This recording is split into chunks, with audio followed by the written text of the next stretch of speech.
بەخێربێن رادیۆ و تەلەڤیزیۆنی گەڕیان.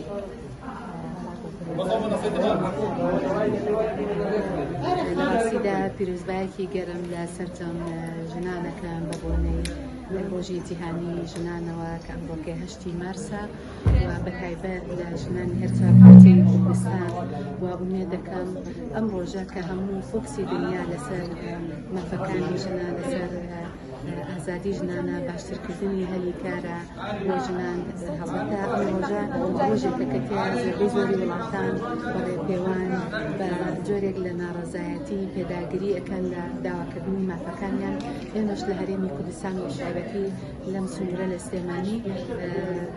چالاکی جۆرە جۆر ئەم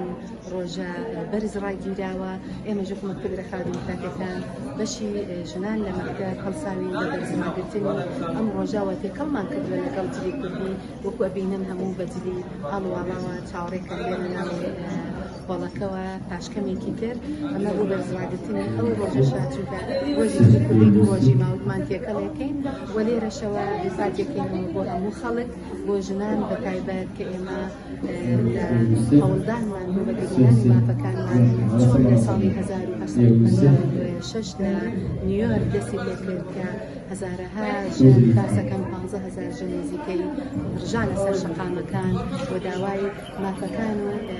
خواستەکانیانە کرد کە بریتی بووینە ئەمکردنەوەی هەلی کار وەرگرتنیان نزحەقی باشتر و کار نەکردن بە مافی ئەوە وەربگرن کە هەڵبژاردن بکەن یا مافیان هەبێت دەنگ بکەن خۆیان بپاڵێەوە. ئەم خەباتە دیار لە هەموو شوێنەکان بەردەوامە و لێرەش ئەم شوێنەش کە قسەی لەسەر لە خەبات بەردەوامە دیارە قدڕانەوەزن بەڵام لە هەمووی ئەوەیە کە هیچ شتێک ساردمان نەکاتەوە و ئەبێ حکوومەتیش لە ئاستی خۆیەوە هەوڵ بدە لە ڕێگەی چاکردنی یاساکان کە ئەکرێ لە پەرلەمان لە ڕێی پرۆژە یاساکان لە دواتر هەوڵ بدە ئاسانکاری بکات و ژنان زیاتر بەشداری پێ بکەن لە کارەکانی حکوومەت و ئیدارەت و دەوڵەتداری. زۆر سپاس بۆ ئێوە. سەرەتا من بە پیرۆزبایی دەست پێ ناکەم چونکەم ئەمە خەباتێکە دوور و درێژە هەتا ژن هەبێ خەباتی ژەبێ ببێ چونکەم هەموو ژیانی ژنان خەبات و ماندووبوونە لەبەرەوە ئێمە ئەبێت تەواوکەری ڕێگای ئەو ژنانە بین کە ڕۆژێ لە ڕۆژان هەوڵیانە و بزوتنەوەیکیان دروست کرد بۆ ماف و ئازادیەکانی ژنان و ئێمە تەواوکەری ڕێگەکەی ئەوانە بین. من هەموو ڕۆژێ بە ڕۆژی ژنان نەزانم هەموو ڕۆژێ لای من 8 مارسە بۆ ژن چونکە ژن مافی ئەسەندێ و نادرێ ئەبێ خۆی مافی خۆی وەرگێ لەبەرەوە ئەبێ ئێمە بە کۆدەنگی ژنان بە یەکریزی ژنان هەمومان بتوانین ئەو مافانەی کە تا ئێستا نەچەسپاوە بەدەستمان نەهێناوە وەریگری. پێت وایە تەنها ڕۆژێک بەس بێ بۆ ژنان؟ هەرگیز لای من وانە بۆ قەت ڕۆژێک نییە بۆ ژنان هەموو ڕۆژێ ژنان ڕاستە ئەمە یادکردنەوەیەکە بۆ ئەو بزوتنەوەی ئازادی خوازەی ئەو ژنانەی کە توانیان ئەم بزوتنەوەی بکەن بە ڕۆژێکی جیهانی لە هەموو ژیانە کە ژنان هەموو خەباتەکەی ئەوان تەواوکەن لەسەر ڕێبازەکەی ئەوان نابڕۆن بەڵام ئێمە هەموو ڕۆژە ئەبێ 8 مارس بێ. 8 مارسدا ڕۆژی جیهانی ژنانە لە سەرتاسەری جیهان و لە هەرێمی کوردستان پیرۆزبایی خۆمان ئاراستەی تەواوی ژنانی جیهان و ژنانی کوردستان بە تایبەتی هیوادارین ئەم ڕۆژە بێتە مایی یەک ڕێزی و تەبایی ژنان بە شێوەیەکی گشتی بتوانین بە یەک هەڵوێستی و بە یەکدەنگی بتوانین داپۆکیکەری سەرسەختی مافەکانی ژنان بین لە ڕووی یاساییەوە کاری جدی بکەین بۆ گۆڕینی چاکسازی ئاشتەوایی کۆمەلگا بە گوێرەی ئەو یاسانی کە دەرچووە. ئێمە پێویستە وشیار بین بەرامبەر بە تەواوی ئەو یاسانی کە دەرچووە بۆیە بێتە مایەی بڕیاردان لە هەموو دام و دەستگاکانە گرنگی و ئەهەمێتی خۆی پێبین. بۆیە بەڕاستی ئێمە ئەمڕۆ کە لێرەداین بۆیە بتوانین ئەو مادە یاساکان بە تایبەتی لە ڕووی دادوەریەوە و چەندین یاسای تری کەشمانەیە لە قانونی ئەحوالی شەخسیە کە گۆڕان بەسەر وەزعەتی ژنانە هاتووە بۆیە ئەبێ ئێمە ئەو مادانە کۆڵ نەدەین کاری لەسەر بکەن و لە هەمان کاتیشە ئیشمان لەسەر وەزارەتی ئەوقاف و زانایانی ئاینی کرد کردووە بۆی ئەوانیش لە منبەری مزگەوتەکانەوە بانگەشەی ئەوە بکەن پێویستە کۆمەلگا بەرەو ئاشتەوایی بڕوا بەرەو یەکسانی بڕوا بەرەو توندوتیژینیان و هەتا داوامان کردووە پێویستە زانایان ئەنی حرامی کوشتنی هەموو جۆرە توندوتیژیە بکەن شکە ئەگەر زانایان ئەن لە منبەرەکان و قسە بکەن پێم وایە ئەو وەسعەتە نامێنێ بە تایبەتی مەسلەی ئەو توندوتیژیانێک کە ڕوبەڕووی خێزان و ژنان ئەبێتەوە بە تایبەتی وعدیان ناینێت کە تەواوی ئەو داواکارانی کە ئاراستەمان کردوون هەتا لە ڕووی سۆسیال میدیاوە لەگەڵ وەزیری ڕۆشنبیریا قسەمان کردووە کە پێویستە ئاگیان لە دراماکان بێ پێویستە ئاگیان لە تۆڕە کۆمەڵایەتیەکان بێ بۆ تەشیر بە هیچ جۆرە ژن و ڕێکخراوەکانی ژنان نەکرێت لەو بوارەدا کە بێ ئەوان پاڵپشت و هەنگاوەکانیان بەرەو ئاراستەیەکی شیماش لە ئەنجامی کارەساتێکی دڵتەزێن بووە کە ژنان چەوسێنراونەتەوە لەوەی کە داکۆکیان لە ماف و حقوقی خۆیان کردووە لە ڕووی ئیشکردنی کارەوە و لە ڕووی موچەکەی کەمی موچەیانەوە ئەو ژنانە بوونەتە تەسهێل لە پێناوی ئەوەی کە ئەمڕۆ ئێمە کە ژنان بتوانین ببینە پاڵپشت و خوێنی ئەوانیش بە هەدەر نەچێ بۆی بەردەوام بین لە کار و چالاکیەوە دیارە ئیشکردن بۆ مەسائلی ژنان ئەبێ هەموو ڕۆژ ئێمە کار بکەین بەڵێن مثل مانگە لەمەوە پێش ئێمە چوینەتە لای وەزیری ڕۆشنبیری چوینەتە لە بەڕێبەرایەتی گشتی ئەوقاف چوینەتە دادگاکان چوینەتە پەرلەمان چوینەتە کۆبوونەوەی گشتگیرمان کردووە لەگەڵ تەواوی ڕێکخراوەکان بۆ ئەوەی بەرنامەکانمان بە شێوەی بەردەوام چاودێری بکەین و کاری جدی لەسەر ژنم خەباتە ژیانم مەکتەبی ڕێکخراوە دیموکراتیەکان بەشی ژنان بۆ بەرزڕاگرتنی 8 مارس و ڕۆژی جیهانی جنی کوردی مەراسیمێک ساز دەکات بۆ بەرزڕاگرتنی ئەم یادە و لە یادی سەرجەم شەهیدانی گەلی کوردستان و ئەو تەوارانەی کە لە ڕێگای ئازادی و بەدەستێنانی مافەکانیان بوونە قوربانی با هەمووان ساتێک بە بێدەنگی ڕاوەستی.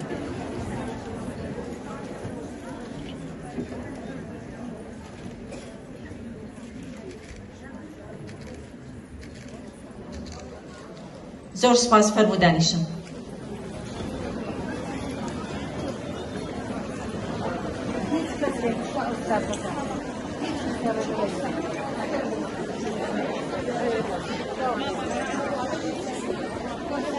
خاتوو فریال عەبدوڵڵا لێپرسراوی بۆردی ڕێکخراوە پیشەیەکان و سەرپەرشتیاری بەشی ژنان لە مەکتەبی ڕێکخراوەکان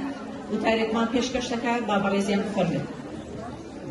میوان ئازیزەکان لە سەردیکا و ڕێکخراوە جەماوەریەکان یەکێتی مامۆسایانی کوردستان ئەندازیاران کرێکاران کاسبکاران کرێنشینان پەرستاران فەرمانبەران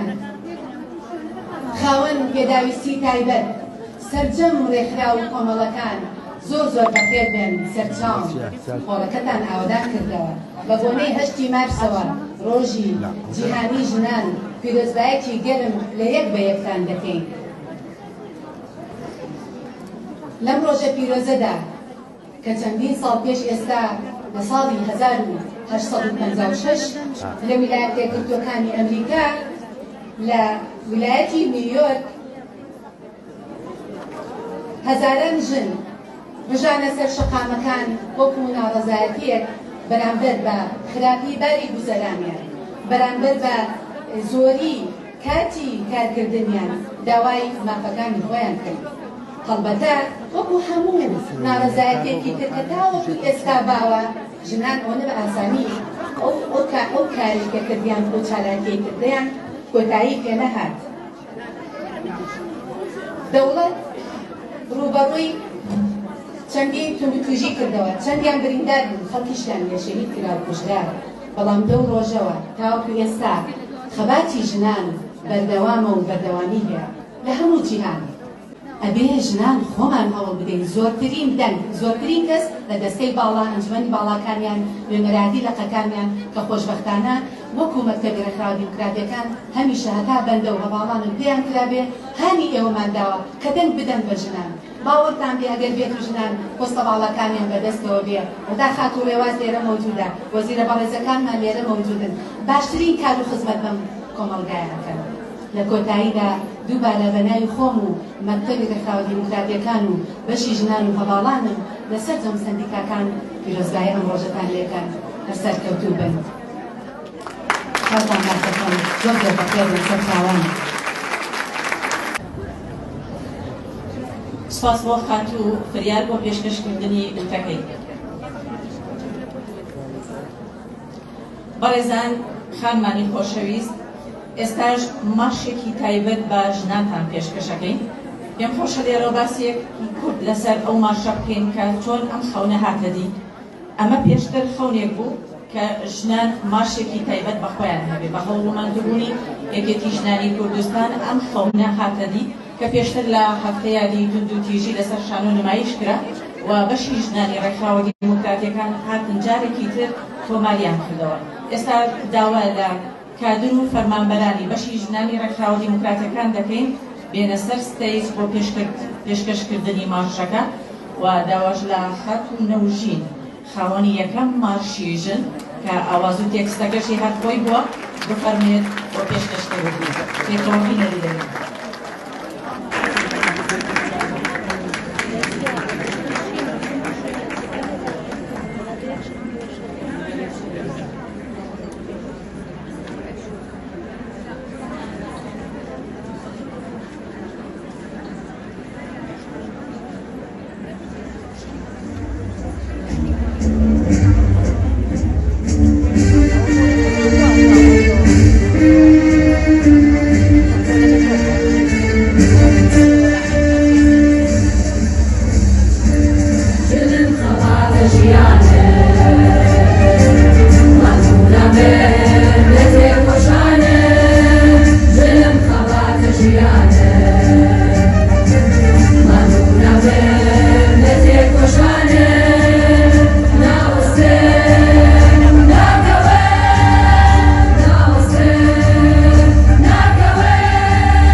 Yeah.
دەستخۆشیمان بۆ ئەم گروپە جوانە دەستیان خۆش بێت چۆپڵەیەکی زۆر تایم بۆ ئەم گروپە دەستان خۆش هەردووشی سەر خۆتون زۆر سپاس زۆر سپاس